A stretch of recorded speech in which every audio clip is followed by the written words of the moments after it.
ٹھیک ٹھاک اس کی پراپرٹی ہے،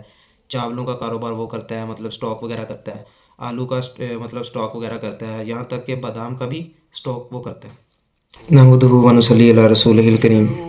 اما بعد فاعوذ باللہ من الشیطان الرجیم، بسم اللہ الرحمن الرحیم۔ آج کی ویڈیو بنانے کا ٹاپک جو ہے وہ یہی ہے کہ ہمارے یہاں اکثر ایک بات کہہ دی جاتی ہے کہ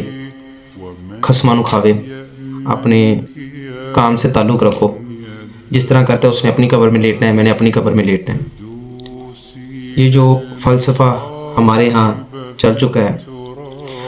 اس ٹاپک کو میں نے ریسرچ کیا کہ کیوں نہ اس ٹاپک کے اوپر ویڈیو بنائی جائے۔ دیکھیں، یہ جو فلسفہ جو ہمارے یہاں نا کہ اپنی قبر میں لیٹنا ہے، اس نے اپنی قبر میں لیٹنا ہے، بالکل ایکوریٹ ہے، مگر اس کے پیچھے جو دنیاوی معاملات ہیں، جو دنیا میں اس کی اجر یا دنیا میں عذاب کیا اللہ تبارک و تعالیٰ دیتا ہے، اور کیا ہمارا قرآن پاک ہمیں بتاتا ہے، اور کیا حدیث کی کتابیں ہمیں بتاتی ہیں، اس فلسفے کو لے کے آج کی ویڈیو ہے۔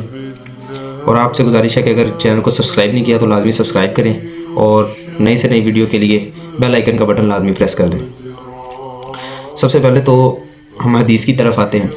جس میں حضرت ابوبکر صدیق رضی اللہ تعالیٰ عنہ نے جب خطبے سے فارغ ہوئے، خطبے کے بعد حضرت ابوبکر صدیق نے یہ آیت پڑھی، جس کا ترجمہ ہے کہ اے ایمان والو، اپنی فکر کرو، جب تم راہ راست پر چل رہے ہو تو ہر شخص گمراہ اور غلط سمجھتے ہو، اس سے تمہارا کوئی نقصان نہیں، مگر اس کے معنی اور مفہوم غلط سمجھتے ہو۔ یعنی کہ جو یہ آیت ہے، اس کا مطلب ہے کہ اے ایمان والو، اپنی فکر کرو، جب تم راہ راست پر چل رہے ہو تو جو شخص گمراہ ہو اس سے تمہارا کوئی نقصان نہیں۔ جو میں ابھی بات کر کے ہٹاؤں کہ ہم کہتے ہیں کہ اپنی قبر میں لیٹنا ہے اور اس نے اپنی قبر میں لیٹنا ہے، اور ہم ایک دوسرے کو روکتے نہیں ہیں، سمجھاتے نہیں ہیں اس کے بارے میں، انہوں نے فرمایا کہ تم اس کے جو مفہوم ہے اس کو غلط سمجھتے ہو۔ خالد نے روایت کیا کہ ہم نے نبی پاک صلی اللہ علیہ وسلم کو فرماتے سنا، بلا شبہ لوگ جب کسی کو ظلم کرتا دیکھیں اور پھر اس کے ہاتھ نہ پکڑیں تو قریب ہوتا ہے کہ اللہ ان سب کو عذاب کی لپٹ میں لے لے گا۔ یہاں سے یہی ہے کہ ہم اگر کوئی برا عمل کرتے ہوئے کسی کو دیکھیں، کسی کو بد کرداری میں ملوث دیکھیں، کسی کو چوری میں دیکھیں، کسی کو چکاری میں دیکھیں، تو ہمارا فرض بنتا ہے کہ ہم اسے روکیں، کیونکہ ہو سکتا ہے اس نہ روکنے کی وجہ سے اس عذاب میں ہم بھی ملوث ہو جائیں۔ تو یہ جو کنسیپٹ اپنے ذہنوں میں بیٹھے ہیں، یہ نکال دیں۔ آج کی بات یہ ہے، ہمارے پاس ایک دوست آیا، کافی امیر ترین آدمی ہے، ٹھیک ٹھاک اس کی پراپرٹی ہے، چاولوں کا کاروبار وہ کرتا ہے، مطلب سٹاک وغیرہ کرتا ہے، آلو کا مطلب سٹاک وغیرہ کرتا ہے، یہاں تک کہ بادام کا بھی سٹاک وہ کرتا ہے۔ تو اس آدمی کی نیچر کہہ لیں، میں نے پھر اسے سمجھایا بٹھا کے، ایک 80 روپے کی خاطر 300-400 کا اس نے میڈیسن کا بل لیا، میں پارٹ ٹائم میڈیکل سٹور پہ بھی ہوتا ہوں، تو اس نے 300-400 کی ساری میڈیسن لی، اور 80 روپے کی جاتے جاتے وہ 3 ٹیبلٹس اٹھا لی اس نے۔ میں نے دیکھ لیا، میں نے اسے آہستہ سے بلا کے کہا کہ بھائی یہ تو زیادتی کر رہا ہے۔ دیکھیں، چاہے وہ جتنا مرضی امیر ہو، چاہے جتنا مرضی وہ غریب ہو، جو چوری ہے اس کا حساب تو دینا ہی پڑنا ہے۔ اسپیشلی فور کے اتنے ریچ آدمی کے پاس اتنی دولت ہونے کے باوجود بھی وہ اس نیچ حرکت کا مظاہرہ کرے، تو یہ ان ذہنوں میں بٹھا دیں کہ یہ غلط بات ہے۔ اور آگے دیکھیں قرآن پاک ہمیں کیا اشارہ فرماتا ہے۔ سورہ مائدہ کے اندر اللہ تبارک و تعالیٰ ہمیں کیا کہتا ہے،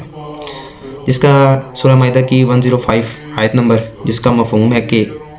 اے ایمان والو، تم اپنی فکر رکھو، تمہارا کچھ نہ بگاڑے گا جو گمراہ ہوا، جب کہ تم راہ پر ہو تو سب کی رجوع اللہ ہی کی طرف ہے، پھر وہ تمہیں بتا دے گا جو تم کرتے ہو۔ یعنی کہ یہ وہ آیت ہے جو پڑھی جاتی تھی، اور اس کا مفہوم جو ہم لوگ غلط تصور کرتے ہیں، حضرت ابوبکر صدیق نے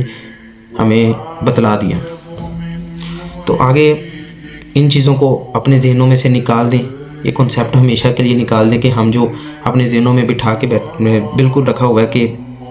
جو اس نے اپنی قبر میں لیٹنا ہے اور میں نے اپنی قبر میں، یا کرنے دے جو وہ بد کردار کرتا ہے، کوئی بھی عمل برا کرتا ہے۔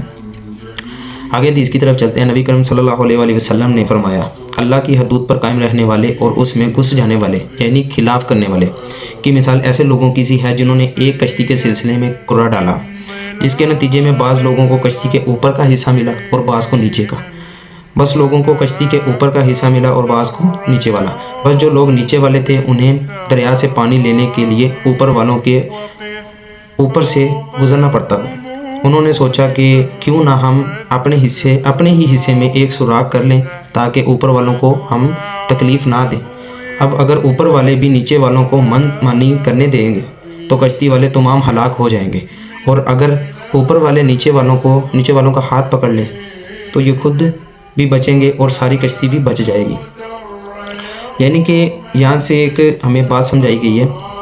کہ اگر نیچے والے چاہتے ہیں تو اوپر والوں کی مدد کر سکتے تھے، اوپر والے چاہتے تو نیچے والے کی مدد کر سکتے تھے۔ یہاں سے یہ بھی ایک مثال ہے کہ آگے زکوٰۃ کے معاملات آ رہے ہیں، بہت سارے لوگ زکوٰۃ کی ادائیگی کریں گے۔ ان لوگوں سے ایک سمپل سی گزارش ہے، اسپیشلی فار آل مسلم ریچسٹ پیپل جو اس دنیا میں یا اس پاکستان کے اندر موجود بیٹھے ہیں، ادر کنٹری میں بھی بیٹھے ہیں جو زکوٰۃ وغیرہ کا معاملات کرتے ہیں، ان سبھی بھائیوں سے یہی گزارش ہے کہ ایک تو زکوٰۃ دیتے وقت لائن نہ لگوایا کریں، کیونکہ بہت سارے لوگ جو رمضان کے نزدیک آتے ہی وہ کہہ لیں کہ کھانے پینے کی اشیاء وغیرہ دیتے ہیں لوگوں کو۔ ان سبھی سے گزارش ہے کہ اگر آپ نے زکوٰۃ دینی ہے تو آپ ایک تقسیم کریں کہ مثال کے طور پہ آپ کا بنتا ہے 1.5 لاکھ روپے، آپ وہ 1.5 لاکھ ایک آدمی کو دے دیں تاکہ وہ ایک اچھا بزنس اس 1.5 لاکھ سے کر سکے، اور نہ کہ وہ بزنس کرے گا 1.5 لاکھ سے، وہ اپنے گھر والوں کو بھی سرکٹ چلا سکتا ہے۔ اور اگر آپ کی زیادہ آمدنی بنتی ہے کہ مطلب زیادہ زکوٰۃ کا حصہ بنتا ہے تو آپ اس زیادہ کو ایک ہی آدمی کو کنورٹ کر دیں، 2 کو کنورٹ کر دیں تاکہ وہ اس پیسے سے کوئی اچھا ایک بزنس کر سکے جس سے آپ کو بھی فائدہ ہوگا، اور نیکسٹ ٹائم وہ زکوٰۃ لینے والا نہیں بنے گا، یا وہ کہہ لیں کہ اپنا بزنس جب لانچ کر لے گا اس میں اس کو ہی پروفٹ ہوگا اور وہ آپ سے زکوٰۃ نہیں مانگے گا۔ تو ان چیزوں کو مد نظر رکھتے ہوئے نا اپنی زکوٰۃ کا بھی خیال رکھنا ہے، اور اس چیز کو بھی ذہن میں رکھنا ہے کہ ہم جو کہہ دیتے ہیں کہ بھاڑ میں جائے اگلے بندے کی زندگی اگلے کے ساتھ، ہماری زندگی ہمارے ساتھ، تو لہٰذا ان چیزوں کو بھی مد نظر رکھتے ہوئے اپنی آخرت کا خیال رکھتے ہوئے دنیا کا بھی خیال رکھنا ہے اور آخرت کا بھی خیال رکھنا ہے، دونوں چیزوں کو برابر میں لے کے چلنا ہے۔ اگر ہم آخرت کو پیچھے چھوڑیں گے تب بھی نقصان میں ہیں، دنیا کو پیچھے چھوڑیں گے تب بھی نقصان میں ہیں، دونوں کو بیلنس کر کے لے کے چلنا ہے تاکہ ہم اللہ تبارک و تعالیٰ کے ہاں جب روز محشر والے دن کھڑے ہوں یا قبر میں پڑے ہوں تو اللہ تبارک و تعالیٰ ہم سے ناراض نہ ہو، اللہ تبارک و تعالیٰ روز محشر والے دن بغیر حساب کتاب کے ہمیں جنت نصیب فرمائے، کیونکہ جس کا حساب کھل گیا وہ سمجھ لو مارا گیا۔ جزاکم اللہ خیرہ۔